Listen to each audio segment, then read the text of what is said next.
Buenas tardes para todos los asistentes. Hoy es el tercer día de la Semana Cultural de la Fundación de Escritores del Pacífico Colombiano, FUSPACOL. Me ha tocado en esta oportunidad dictar un taller sobre cómo se hace un cuento. La verdad es que en tan poco espacio de tiempo es muy difícil hacer una gran explicación, porque generalmente un taller de esto se dicta aproximadamente en 6 meses. Pero vamos a hablar de unas generalidades. Para hacer un cuento se necesita tener una historia. Por eso los que nacimos en el Pacífico tenemos esa creatividad para narrar, porque tenemos algo fundamental que es la oralidad de nuestros ancestros. Todos fuimos criados con los famosos cuentos de los animales, de los seres mitológicos como el Bebé, la Funda, pero además también tenemos la influencia española, sobre todo el castellano que se nos quedó enquistado en la selva del Pacífico. De ahí que es una cualidad que nosotros tenemos. Partiendo de que se necesita una historia, luego de tener la historia hay que fundamentar esa historia para narrarla en 3 aspectos muy importantes. 1. ¿Cómo contar esa historia? ¿A quién se la voy a contar? En segundo lugar, esa historia debe llevar unos personajes. Pueden ser 1, 2, 3 personajes. Luego, a esos personajes hay que ponerlos en conflicto. Que se peleen, que se quieran apasionadamente, lo que usted quiera hacer, un conflicto. Y finalmente el cuento lo terminamos resolviendo ese nudo, que es lo que se llama el desenlace. Esa es la base de todo cuento. Inicio con la historia, personajes que entren en un conflicto, finalmente cómo resolvemos. Para hacer un cuento se necesita también manejar muy bien la gramática, porque cuando nosotros pensamos y a la vez escribimos, la acción de esos 2 actos nos hace caer en lo que se llama el ruido, porque a veces nosotros como hablamos o pensamos queremos escribir. Entonces ahí es cuando cometemos muchos errores de meter palabras que no concuerdan, de poner unos determinativos que los utilizamos mucho.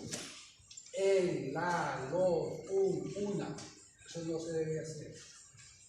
De igual manera utilizamos también muchos adjetivos exagerados, creyendo que con eso pues, el lector va a quedar impresionado. Y hay también el uso de unos verbos que no se les debe poner la palabra tener. Por ejemplo, amar. Nunca cuando escriban ponga él tiene que amar, porque amar es un sentimiento que no se le obliga a nadie. El amar sale, el amor sale. Entonces, a veces son muy dados. Él tuvo que amar a fulana de tal. Él amó. Entonces, eso también hay que tener mucho cuidado. Los cuentos hay que manejar los tiempos. Somos muy dados a que estamos contando un cuento del presente e inmediatamente nos vamos para el futuro o nos regresamos al pasado. Esa acción de mover los tiempos de esa manera solamente se permite en la novela de que lleve una secuencia. Los cuentos tienen que ser muy hilvanados los párrafos. Si usted está contando algo, una determinada acción, el cuento es una forma de narrar hechos, como decíamos anteriormente, de narrar historias. Eso es lo fundamental. Se aconseja que cuando alguien vaya a escribir, no se arrime a un papel en blanco y pensar que va a llegar la musa o la inspiración y le va a hacer escribir el cuento. No, cuando uno se acerca a escribir es porque ya tiene la historia en su cerebro y de esa manera la va a expresar. Los cuentos son de diversas formas. Hay cuentos reales, hay cuentos de ficción. Generalmente uno combina las dos acciones, lo real con la ficción. Porque si uno solamente va a hablar de algo real, entonces ya le llamaría una crónica. O si va a ser un cuento desordenado, sin ninguna estructura de la que hablábamos ahora, de que debe tener inicio, trama y desenlace, entonces se llama epifanía, ¿sí? Es echarse un cuento sin ninguna estructura, ¿sí? Como antes se echaban los cuentos, se regresaban, venían, entonces eso se llama epifanía. Y el relato ya es otra forma de narrar, pero el relato generalmente tiene una secuencia lógica para terminar, es decir, un tiempo determinado. Mientras usted en el cuento puede ir, puede venir, puede regresar, en el relato sí hay que darle una forma continua.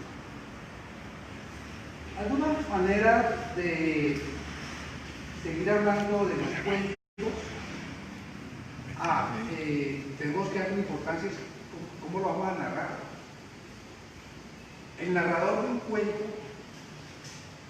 debe ser de varias formas dependiendo de quién lo narra.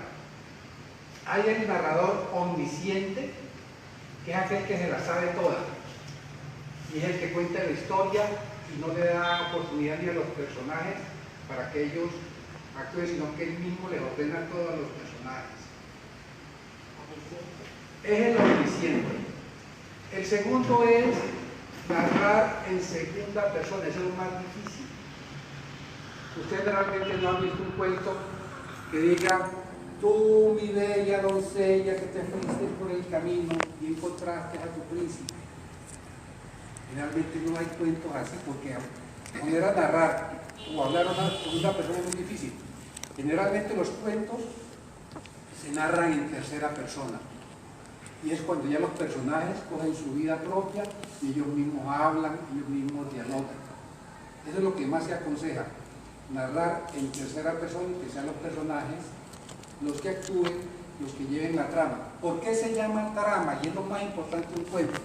Porque es como tejer, ¿sí? Tramar es tejer. Entonces es hilvanar las ideas y las va llevando hasta que llega a un desenlace.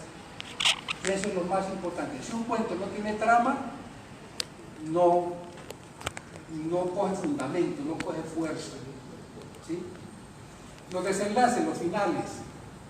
Hay desenlaces abiertos y hay desenlaces cerrados. Por ejemplo, a mí me gusta a veces dejar el desenlace abierto. ¿Para qué? Para que el lector se imagine el resto, el final, ¿sí? Porque a veces, y aconsejan no darle mascado todo al lector, porque entonces pierde el cuento la tensión. Recomendaba Hemingway que hacer un cuento es como hacerlo con la figura de un iceberg. Un iceberg se dibuja así como una curva en donde solamente se alcanza a ver un pedazo del iceberg, ¿sí? Pero abajo la fortaleza está oculta. Entonces, ¿qué es lo que hay que hacer cuando se escribe? Muestra al lector solamente la parte de arriba y a medida que va desarrollando la narración, vaya soltando para que la atención no se pierda. O sea, no lanzarlo todo de una, sino a poquito. De a poco, porque, por ejemplo, hay cuentos que desde el principio ya cuentan el desenlace, ¿sí? Se puede utilizar, y eso, por ejemplo, eso fue lo que heredó el cuento del cine. Antes el cuento era en línea recta. Hoy uno puede empezar un cuento con el final, ¿sí? Pero ese final, no decirlo todo, sino que ir después desarrollando. Él sí me ha ayudado mucho para que el desarrollo de los cuentos.